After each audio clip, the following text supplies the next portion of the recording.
Assalamualaikum warahmatullahi wabarakatuh. Perkenalkan, nama saya Muzayanatul Kiram, NIM 210484, kelas PPSI 2B, Fakultas Keguruan dan Ilmu Pendidikan. Saya di sini untuk memenuhi ulangan tengah semester mata kuliah Sejarah Sastra. Pada bagian saya kali ini akan membahas tentang sejarah sastra Indonesia angkatan 45.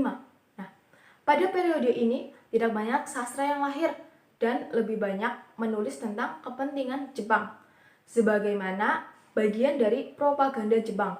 Nah, semua yang berkaitan dengan karya sastra, baik puisi, novel, dan drama menjadi alat propaganda oleh Jepang. Nah, angkatan 45 ini periode yang lahir sebelum kemerdekaan sehingga pada masa kemerdekaan. Nah, karya sastra yang lahir itu berbeda dengan angkatan sebelumnya. Tetapi menurut beberapa pakar sastra berpendapat, bahwa justru angkatan 45 ini sebagai pengaruh besar terhadap perkembangan sastra Indonesia. Nah, pada periode ini itu sebagai pelarian berhentinya pengaruh majalah sebelumnya, yaitu adanya polemik, bahkan langsung terhenti sebab adanya kedatangan Jepang. Nah, karena kedatangan Jepang ini, jadi saya di sini itu akan membahas tentang sastra Indonesia pada masa pendudukan Jepang. Pada awal bulan Maret tahun 1945, Jepang itu berhasil mendarat di Indonesia, terutama di Pulau Jawa. Nah, munculnya kedatangan Jepang berhasil menarik simpati masyarakat Indonesia dengan berhasilnya membebaskan dari bangsa Belanda. Nah, dengan mendirikan gerakan 3A. Nah, keberhasilan mengusir Belanda dengan cepat, Jepang itu meninggalkan kesan tersendiri oleh masyarakat Indonesia. Tentunya, setelah Belanda terusir, Jepang itu langsung mendirikan kebijakan-kebijakan untuk menghapus jejak budaya Barat. Nah, salah satu kebijakannya yaitu menghapus organisasi politik diganti dengan organisasi yang dinamai Putera. Nah, setelah banyaknya kebijakan yang ada pada zaman Jepang, semua itu mengalami perubahan. Nah, atau orang Jawa itu menyebutnya zaman Jepang ini dengan zaman meleset. Zaman yang meleset, yaitu zaman jatuhnya ekonomi secara dunia. Nah, tetapi pada tahun 1945, Jepang itu mempunyai cara dengan membangkitkan kembali perusahaan besar dengan mengganti nama-nama Jepang. Tetapi hal itu tidak berpengaruh. Jadi, kemiskinan tetap bertambah, pengangguran merajalela.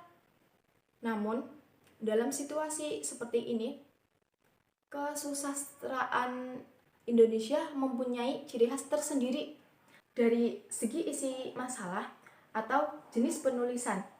Jepang itu menuntut hasil dari kesusastraan sastra yang mendukung pemerintahan Jepang. Nah, sastra yang menulis tentang bersetuju dengan pemerintahan Jepang akan langsung dipublikasikan. Nah, tetapi jika karya tersebut bertentangan akan mentah-mentah disingkirkan. Nah, pengarang-pengarang yang muncul pada periode ini antara lain yaitu Rosihin Anwar, Khairil Anwar, dan B.H. Labis. Nah, dan 9 pengarang lainnya yang mereka itu menjadi catatan penting dalam perjalanan kesusastraan Indonesia. Nah, pada masa inilah ada lembaga besar yang berpengaruh yang didirikan oleh Jepang sebagai pendukung potensi seniman budaya. Nah, karena Jepang menjanjikan kemerdekaan, jadi lembaga itu bisa diterima baik oleh seniman-seniman Indonesia. Namun, bukan berarti semua itu tunduk dan setuju. Ada beberapa pengarang yang sadar akan tipuan dari Jepang sehingga tidak akan terpikat oleh tipu daya muslihat Jepang. Nah, mereka yang tidak terpikat dari tipu daya Jepang tidak akan menerbitkan karyanya hingga kemerdekaan Indonesia terjadi. H.B. Jasmine pada saat itu mengumpulkan karya sastra pada periode ini, yang tersebar di berbagai majalah. Tetapi yang dilakukan tersebut ternyata itu tidak jelas dasarnya, sehingga memasuki kemerdekaan Indonesia, kenyataannya Jasmine tidak melakukan itu, yaitu untuk mengumpulkan karya sastra dari mulai angkatan 1942 sampai 1945. Nah, sejumlah karya sastra selepas kemerdekaan juga dimasukkan ke dalam buku yang sama, yaitu Gema Tanah Air. Selanjutnya yaitu sastra propaganda. Tepatnya pada bulan Agustus tahun 1945,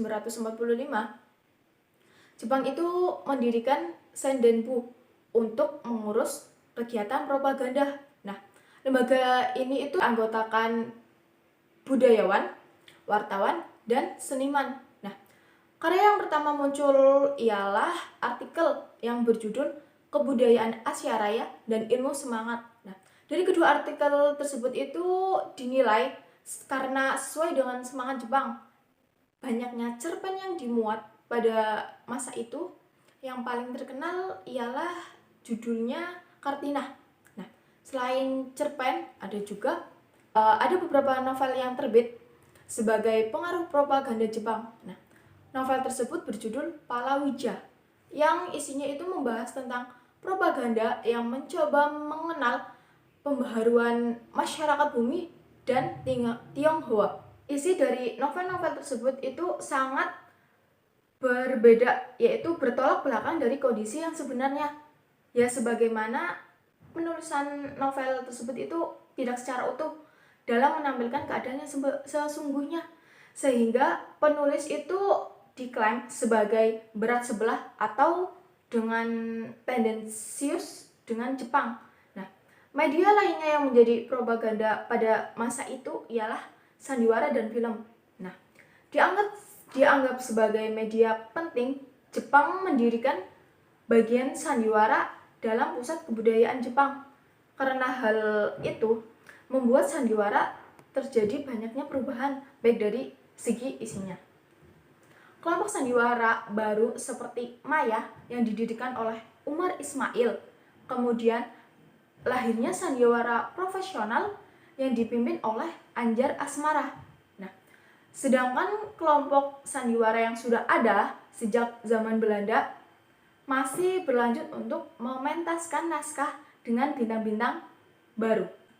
Untuk memperluas propaganda, Jepang mengadakan sayembara. Nah, yang dimana itu pemenangnya akan mendapatkan hadiah dan karya sastranya akan dimuat dalam buku, yaitu Gema Tanah Air. Nah, banyaknya pengarang yang keberatan terhadap kebijakan Jepang karena karya sebagai tujuan propaganda. Sedangkan pengarang Khairil Anwar dan Amal Hamzah, mereka itu ternyata sudah curiga, sehingga Amal Hamzah itu menerbitkan sandiwara untuk menyindir, meskipun banyaknya mengarang menulis sastra untuk propaganda, tetapi tidak kemungkinan ada beberapa sastrawan yang memiliki sikap pentingnya kejujuran dan keikhlasan dalam berkarya. Jadi mereka yang menulis dengan keikhlasan dan kejujuran dalam berkarya itu sadar akan pentingnya seni untuk seni, bukan seni untuk propaganda. Terima kasih. Sekian penjelasan dari saya. Apabila ada kesalahan kata, mohon dimaafkan. Wassalamualaikum warahmatullahi wabarakatuh.